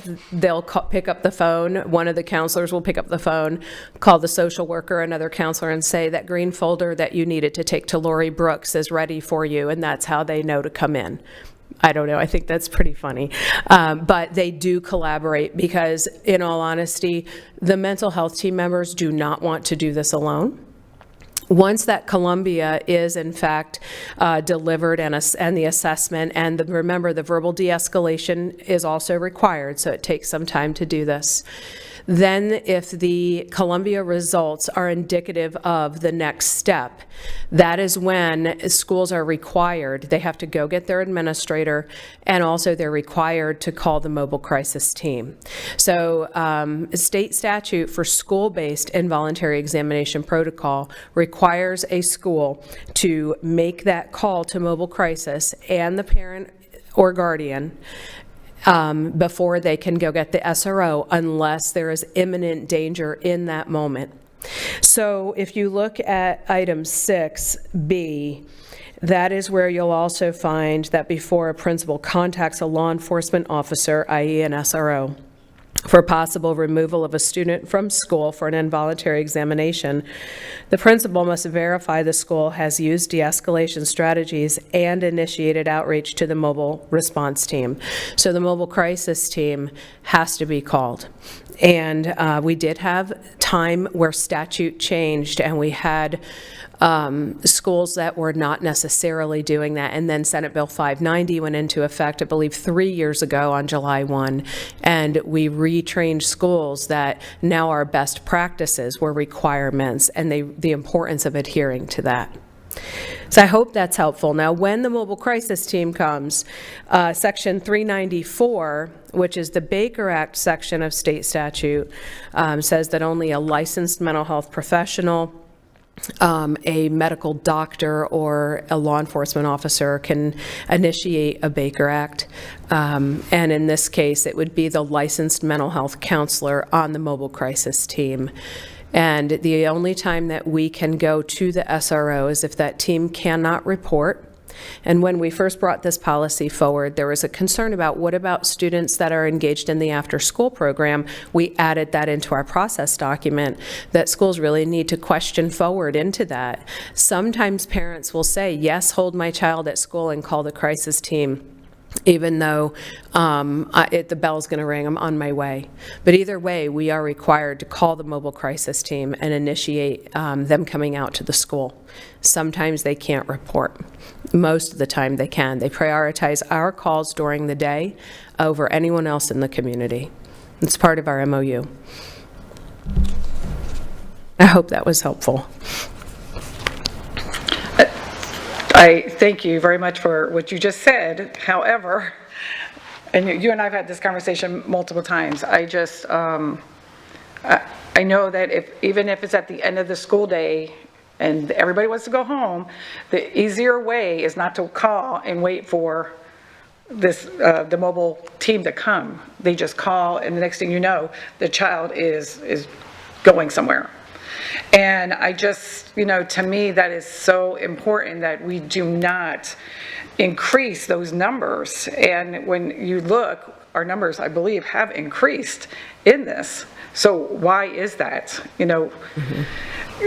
Are we not getting to the parents? And then even with the language, I work with Creole people in our restaurant, and when I'm speaking to them, they're smiling all day to me, some of them, but they seriously did not understand what I said until I literally go over there and show them, and then we have that communication. So when you're trying to call somebody on the phone, I just want to make sure that we're just not sending kids, because now with the law that has changed, once you've done that, it is in their records it goes to the state and it's in their records. So to me, it's really important for us to really be, this is really near and dear to my heart, so I just want to make sure that we're taking care of our kids.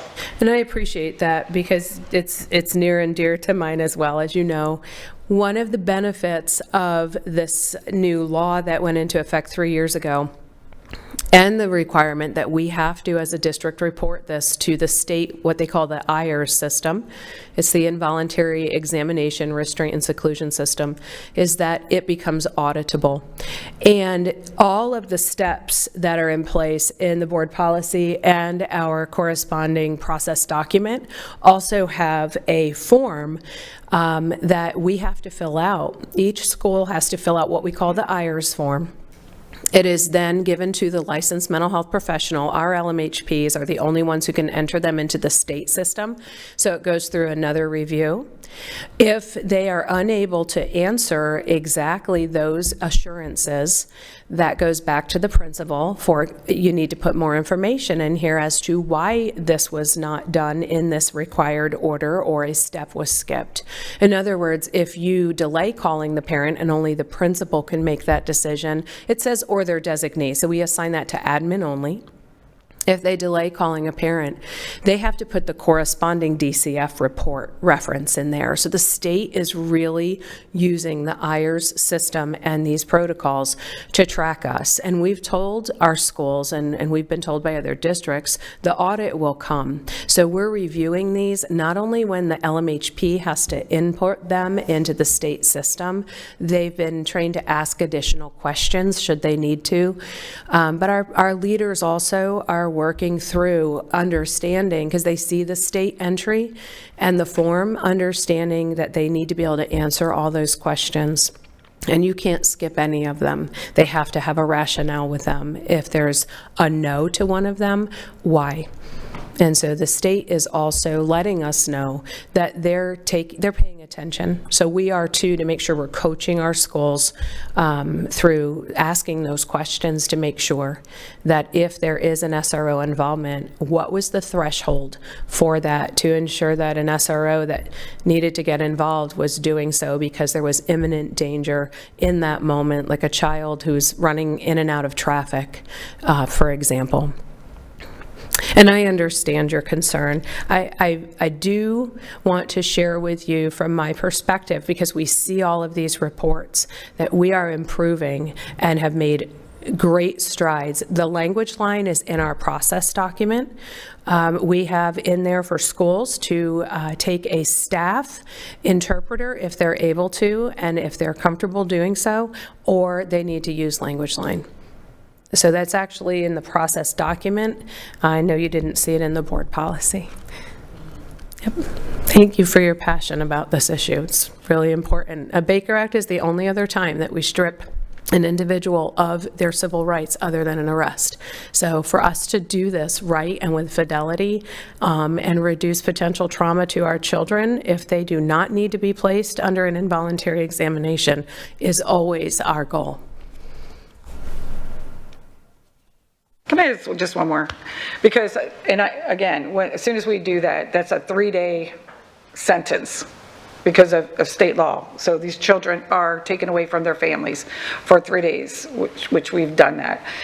But then when they are in that arena, if you will, and the doctors are like, what the heck are you doing here? That, to me, it's a huge, this says a lot. So I don't know if we ever get reports from that, because that would show what kind of job we are actually doing. I mean, did we make the right decision, or did we not? And how that will affect those kids, because they just now were in there for 3 days. And that's at any age. Correct, and that is where we find that calling the mobile crisis team and having a licensed professional do that deep end dive, because it can take up to 2 hours with their assessment, because they're assessing, do you have a plan? You may feel this way, but do you have a plan? Do you have means? Do you have access to means? What are your protective factors? What are your risk factors? And contracting really verbally with parents that if there are weapons in the home, that they'll remove them, etc. So suffice it to say, when you have a trained professional engaging in this assessment, and they are not using it as a risk mitigation strategy because they are schooled and licensed in assessing risk and really unpacking this on a deep level, that's typically when a child, if they're placed in an involuntary situation, it's an appropriate one that required this. And it's unfortunate, too, because our law enforcement partners are charged or tasked with this, and yet, so law puts them in that place, and I would much prefer to have the training and the years of mental health. So I do understand that they consult with their supervisors, but this is why the school-based law changed, because the DOE has told us that they really wanted to delineate that a licensed professional really needs to be engaged first and foremost, and that law enforcement is actually tertiary too, because we assess at the school level, we respond accordingly based on the score of that screener, and sometimes we have results that the counselor knows more about the student, and and they have a good relationship with the parents. Like, there's a lot of professional pieces that come into play here too. But the screener is evidence-based, and the state says we must conduct the screeners. Ms. Jordan. One more question, I'll be done. Okay, then we got to move on. Because of what you just said, that they know the student, and that was part of them. Someone in that team. Yes.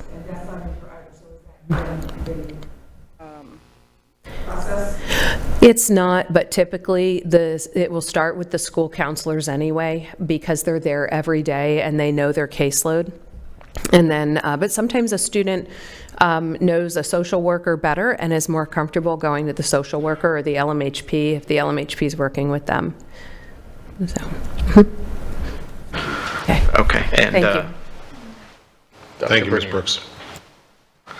Okay, I was going to say, I actually just jump on that topic real quick. I've asked a little while back to have a mental health overview, either in a workshop or a briefing, and kind of go through some of the issues in the district. So that might be something we can talk about later in regards to that. So, Ms. Langford Fleming was next. Okay, chairpersons.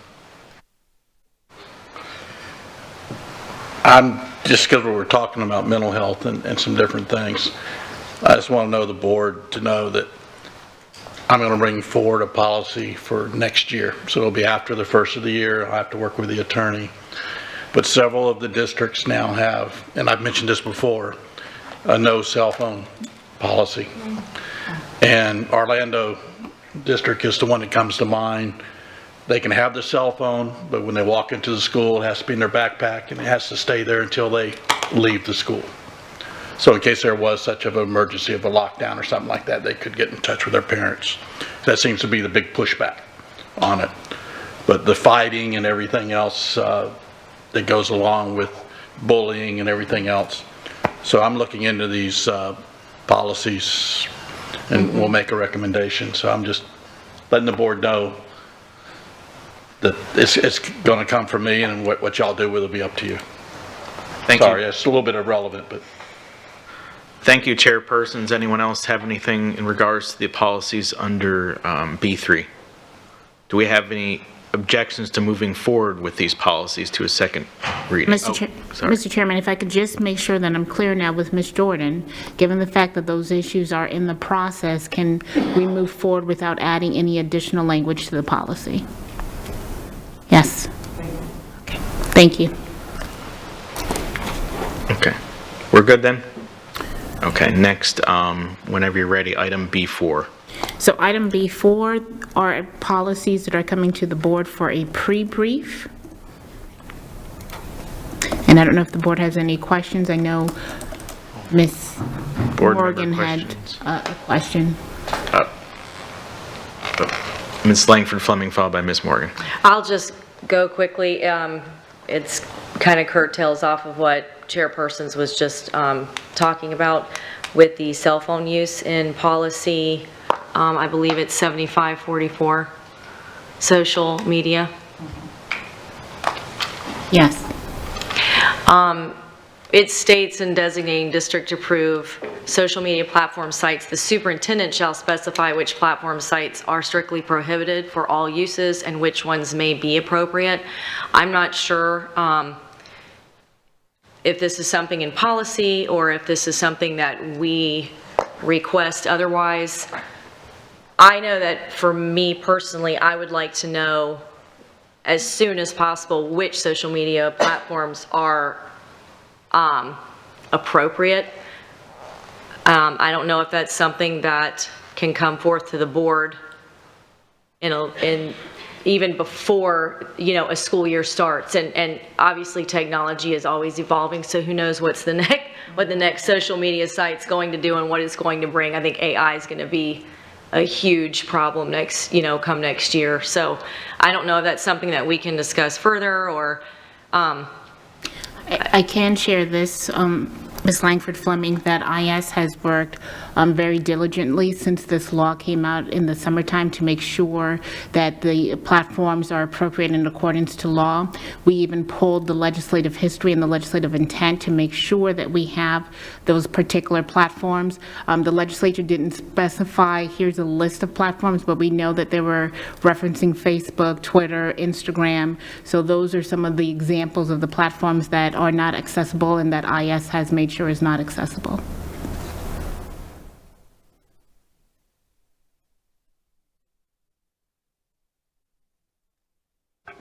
You're good then, Ms. Langford Fleming.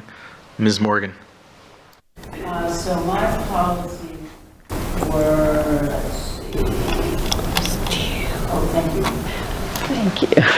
My policies were 6320 and 6322, both of which specify limits for the superintendent to authorize payment, and it's set at 50,000. And I guess my concern is that, again, with an elected superintendent, with no oversight from the board, how confident are we that we have appropriate barriers for expenditures authorized by the superintendent? Now, one has to do with contracts. Let's see. Yeah, one has to do with contracts, the other one, just generally, and the other one has to do with construction. And, you know, my preference is to drop it down to zero, but of course that's impractical. It would be to go, I know many districts our size start at 100,000 or at 100,000, but they're elected superintendent, or they're appointed superintendents under the supervision of the board. There has been a financial abuse in the past at that level, in my opinion, at the $25,000 level, in my opinion. I'm just very concerned. Do we have policies that govern every single possible opportunity that a superintendent can write a check. So, and as I said, I would like to take it down to 25, but I think the superintendent would probably argue correctly that is just simply too restrictive, given the volume of contracts that flow through a district this size for, you know, the size of projects that we do. But I'm just curious as to the superintendent's response.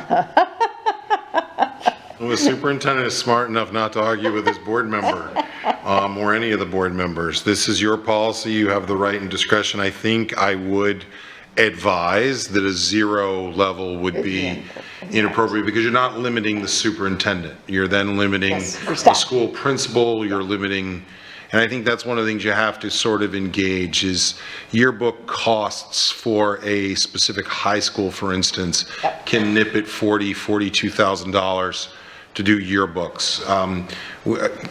It depends on, it really depends on how much control this board wants to exercise, but I would just advise that 0 might be a number that would be slightly too low because that would mean every purchase for the entire school district would have to come specifically through the board.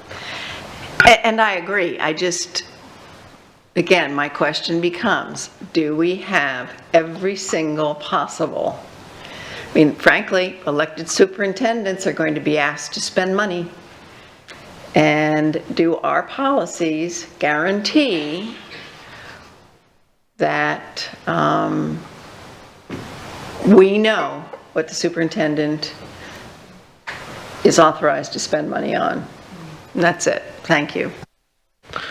Thank you, Ms. Morgan. Chairpersons? For the legal team, we make the policies, correct?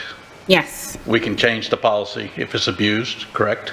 yes, you have to go We through could change it rulemaking. to 0 if we needed to, if we had a superintendent. So I'm comfortable with the 50,000 until they overstep. Okay. Just for smoothness of the district. That's just my opinion. I agree with that. I would not be supporting going under 50,000, but like Ms. Morgan said, again, we got to make sure it comes down to checks and balances and compliance, and that's what we've been talking about. That's why we talked about having our own internal auditor. So I think those processes are what we need to keep going with. So, Ms. Juvenelli, in regards to items B4 in the pre-briefing policy, is there any ones you'd like to address? I don't have anything there. I just want to piggyback off of what y'all are just recent discussion there.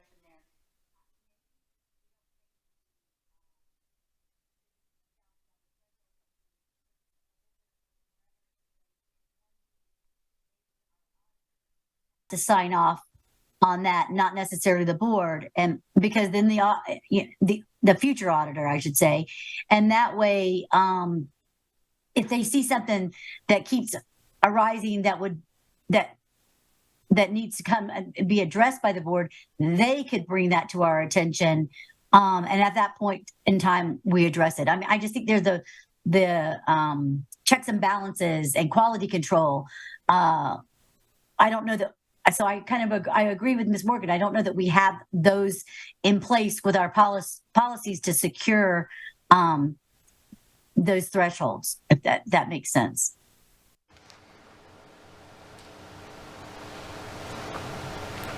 Thank you, I'm done, sorry. Okay. Did you have something, Dr. Brennan? I think it makes sense. I just want to reiterate to the board, recently we had the RSM presentation, and while above $50,000, it was very clear from RSM and the auditing that we do an excellent job of tracking that, both in procurement, business, and finance. What we needed to do is we needed to adopt a piece of software or a piece of cloud accounting for contracts less than $50,000. That process is underway based upon the audit finding. I believe that would give your internal auditor something to review. I'm looking back at my team that was up here earlier. I captured it in my notes as well, that they would be responsible for reviewing that housing of contracts under $50,000 so that they could be reporting to you as to how procedurally the superintendent and his or her staff is moving forward, and present to you any areas that they might want to further investigate or where they believe there would be an opportunity to look further into some types of purchases that were occurring. So I just wanted to remind you that you recently had that presentation. Thank you, Dr. Bernier. Go ahead, Ms. Langford Fleming. I appreciate you bringing this up, Mrs. Morgan, and I just want to reiterate, I think it was last week or the week before that, whenever I asked the two questions of, is there some sort of a workflow diagram that the superintendent and staff uses in the procurement process? And two, and if so, I'd love to see it. And two, if there is some sort of process document or something that we can look at as a board of the scoring process of some of these larger contracts that do exceed the 50,000. We see these scores, we see them come in, but I haven't ever seen a scorecard. What are you scoring them on? That's just something I think would be great for not just myself, but even for the public to see how people are scored and graded, if you will, through those processes. That's a request that's been made, and we are in the process of developing that presentation. We will have procurement at some point here in front of you. I don't know that we'll make before the end of before the first of the year, but we are putting together a procurement process. I can share with you that procurement presentation has not yet come to cabinet for its initial vetting, so we're still at least a few weeks away. Thank you. I remember you saying that last week. I just wanted to reiterate in case the public that's listening today wasn't listening last week. Thank you. Thank you. In regards to what Dr. Bernier said back with audit and personnel, the only thing I think, correct me if I'm wrong, we just have to be careful that they can't be involved in the administrative process for that. That would go away from their job description. So I don't know, just at least into that as being kind of, I get being a check and balance, but I don't know if we can have them sign off on that per se while it's happening. But I don't know if we have any other thoughts on that. The only thing I would add, Board, is there was a document that was generated or created, I think it was in March of last year, that had the different examples of what the thresholds were across the districts. And for the most part, the average is about $50,000 for all superintendents. Clay County, if I remember correctly, Clay is elected. Last I checked, that was $100,000. Pasco was elected, and that's $50,000. So that is generally what the average is for superintendents elected or appointed. Thank you. Any other comments, questions in regard to these pre-brief items? Okay. Anyone have any objections to moving forward with these? Attorney Bree Bruno? Thank you. Then these policies will be moving to first reading. Thank you, Mr. Chairman. Next up is public comment. I don't know if you want to just briefly address that. Attorney Bree Bruno, excuse me, over there. Thank you, Mr. Chairman. At this time, I do not have anyone signed up for public comment. Is there anyone else in the audience that has not signed up for public comment and would like to make a comment? I am seeing none, so we're going to move on to good of the order and board comment. We'll start with Ms. Jordan. I don't have any right this second because I did not write them out. So I'll do it tonight. Thank you. Chairpersons? Ms. Jordan and I, along with the superintendent, was at the Student Advisory Council meeting last night, which they run all by themselves, and they did an excellent job. And I really enjoyed being there. That was the first one I'd been to. So just want to give them a shout out of doing a great job. Ms. Langford Fleming? I don't have anything other than I was able to kind of sneak by and watch some of the marching band concert or marching band competition, but I was incredibly disappointed I did not catch Dr. Bernier, and I'm hoping it's on video somewhere that I can preview his conductor debut. Ms. Morgan?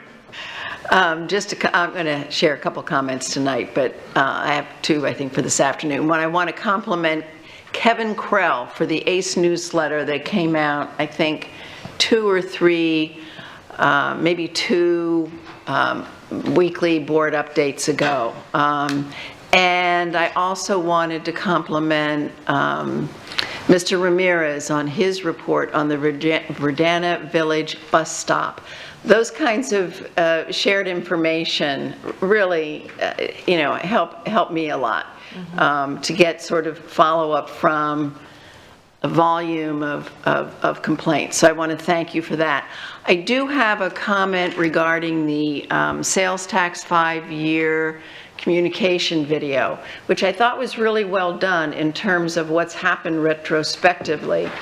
But I think if we're going to go out to the public and talk about the sales tax, we need to make it clear that, given that we have another 5 years, there is significant need that is still built up. I recognize that we're reporting on what's happened, but I'm concerned that by not saying that, we have an equivalent number or greater number of needs going forward, just to reinforce the fact that we need to keep collecting this tax for the next 5 years. So that's my reaction. I don't know if that conflicts with the goal of the superintendent and the communications committee or not.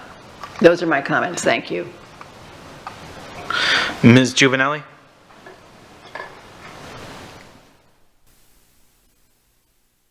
I have none at this time. Thank you. Thank you. Only comment, and chairperson's actually kind of reminded me of this. When you were talking about the Student Advisory Committee, I actually put out an email to all of you asking to get some time on November 15th for our workshop, talking about some of our reorganization things. And one of the things I wanted to bring up, and I'll go into more detail later, is the kind of the role of the student representative. And one thing, a suggestion I had was perhaps looking at it where we changed it up a little bit, where perhaps in the beginning of every action meeting, before public comment or some part of that, give 5 minutes to a student to come and present on a topic. Maybe they talk about in that student advisory committee. So there's more substance to it in regards that they're getting their voice out there so that we can empower our students. I wanted to throw that out there, and something I'd like to discuss further on November 15th. So thank you. Dr. Bernier. No, sir, I don't have anything else to say. My comments other than to share with Ms. Jada Langford Fleming that I'm praying to God there isn't a video.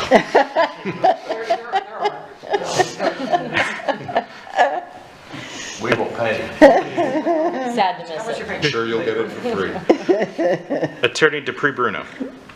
I have no comments. Thank you, Mr. Chairman. Okay, thank you, everyone. We'll have a student performance tonight at 5:45 p.m., followed by our action meeting at 6 o'clock. Seeing no other business to come before this board, this meeting is adjourned at 3:01 p.m. Thank you, everyone.